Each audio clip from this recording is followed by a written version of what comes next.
Retired Chief Superintendent o karon daan bantayan Mayor Vicente Luot gusto nga ibalik ni Presidente Rodrigo Duterte ang iyang dungog nga nahugno human ilang bigit nga usa ka drug protector samtang aktibo pa siya sa katungdanan.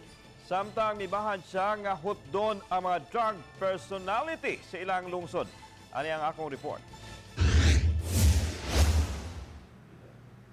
Dignidad ang nawala na mo nga reputasyon aron somehow we can restore bisan pa nagkabuak-buak na ang amo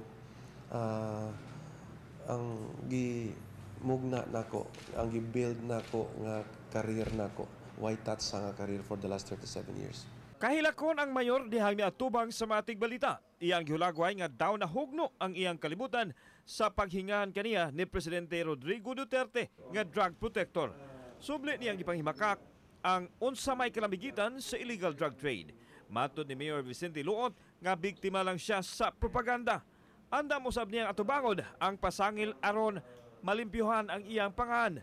Sa pangutana kung mohimo ba siya og legal action, kini ang iyang tubag. How can you sue the president? Every word that comes out of his mouth while he is the president becomes a policy for everyone to follow. Makikita si Luot kang PNP Chief Ronald Bato de la Rosa aron mohatag sa iyang habig kabahin sa pasangil. Taliwa sa kontrobersiya, gusto ipatuman ni Luot ang Oplan Cristal sa iyang lungsod aron pagpuhag sa mga drogista sulod lang sa usa ka gatos ka adlaw. 50,000 pesos ang giandam niyang ganti alang sa makapatay og drug personality. Libreng funeral package sa mapatay nga drogista og scholarship grant usab o gasto sa rehabilitation alang sa mga mo-surrender.